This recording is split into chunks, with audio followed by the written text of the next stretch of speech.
गांव में रहने वाला एक नौजवान लड़का पुरानी बुरी यादों को ना भूल पाने और एक ही चीज के बारे में बार बार सोचने की आदत से परेशान था। अगर उसे कोई कुछ कह देता या फिर उसके साथ कुछ थोड़ा सा भी गलत हो जाता तो वो बस उसी एक घटना के बारे में पूरे दिन सोचता रहता। वही बात उसके दिमाग में हर समय घूमती रहती। फिर वो या तो अपने साथ हुई किसी बुरी घटना के लिए अपनी किस्मत और भगवान को कोसता रहता या फिर अपने मन में उस इंसान से बदला लेने के ख्याली पुलाव बनाता रहता जिसने उसे कुछ कह दिया था या उसके साथ कुछ गलत किया था। अपनी इस ज्यादा सोचने की आदत की वजह से ना तो लोगों के साथ उसके अच्छे रिश्ते थे और ना ही वह किसी काम को अच्छे से कर पाता था। वह हर समय तनाव व मानसिक अशांति की स्थिति में रहता। उसकी ऐसी हालत को देखकर उसके एक मित्र ने उसे सलाह दी कि यहाँ पास के ही एक बौद्ध मठ में एक जैन मास्टर रहते हैं, तुम उनके पास जाओ, वो तुम्हारी इस मानसिक समस्या का कोई ना कोई समाधान अवश्य बता देंगे। वह नौजवान लड़का जैन मास्टर के पास जाता है और अपनी समस्या उन्हें बताता है कि कैसे वो एक ही घटना के बारे में बार बार सोचता रहता है और पुरानी बुरी बातों व यादों को भूल नहीं पाता।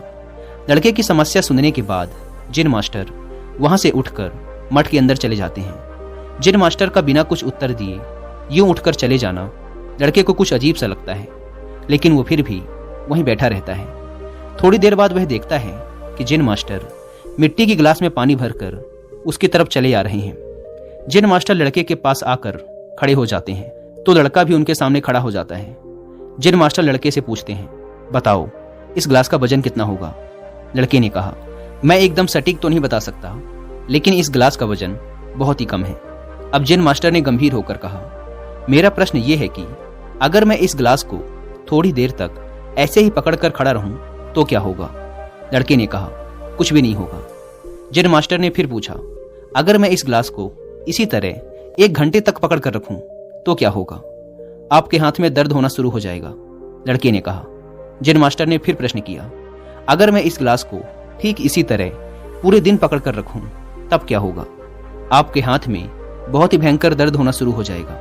आपका हाथ सुन्न भी हो सकता है, आपकी मांसपेशियों में भारी तनाव आ सकता है और यहां तक कि आपके हाथ को लकवा भी मार सकता है। लड़के ने गंभीर शब्दों में कहा। जैन मास्टर ने कहा, बहुत बढ़िया, लेकिन क्या इस दौरान ग्लास का वजन बदला? लड़के ने कहा, नहीं, वजन तो नहीं बढ़ा। तब भला हाथ में दर्द और मांसपेशियों में तनाव क्यों आया? जैन मास्टर ने पूछा। बहुत समय तक पकड़े रहने के कारण, लड़के ने जवाब दिया।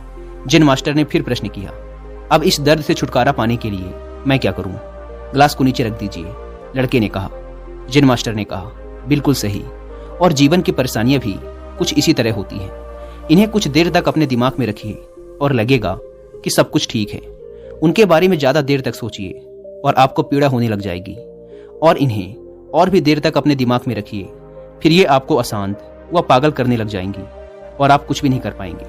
जैन मास्टर ने लड़के की तरफ इशारा करते हुए कहा, अपने जीवन की पिछली गलतियों और घटनाओं के बारे में सोचना जरूरी है, लेकिन उससे भी ज्यादा जरूरी है उनसे सीखकर आगे बढ़ना। अगर तुम एक ही बात को पकड़कर बैठे रहते हो तो ठीक उस ग्लास की तरह यह भी तुम्हारे जीवन में दर्द पैदा कर देगा। अगर तुम आज अपने अतीत को लेकर बैठे रहते हो तो ये आज भी तुम्हारे हाथ से निकल जाएगा और फिर तुम भविष्य में इसके लिए पश्चाताप करोगे।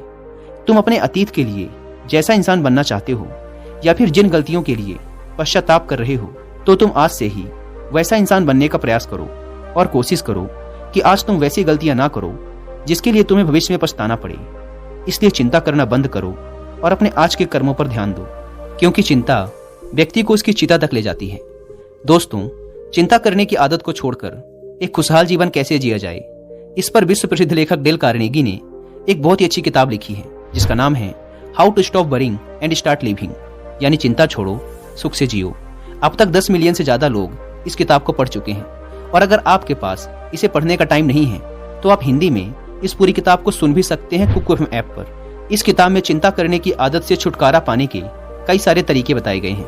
मैंने भी इस किताब को 2 बार सुना है, और अगर आप चाहें तो आप भी कुकू एफएम को डाउनलोड करके ये किताब और ऐसी ही हजारों किताबों को ऑडियो फॉर्म में सुन सकते हैं, वो भी अपनी मनपसंद लैंग्वेज में। कुकू एफएम, जो कि इंडिया का सबसे बड़ा ऑडियो बुक प्लेटफॉर्म है, उसके पूरे साल भर का सब्सक्रिप्शन पड़ता है सिर्फ 399 रुपीज का, लेकिन इसमें भी आप 200 रुपए बचा सकते हैं अगर आप यूज करते हैं कूपन कोड WI200, और आपको इसका ईयरली सब्सक्रिप्शन पड़ेगा 399 की बजाय सिर्फ 199 रुपीज़ में।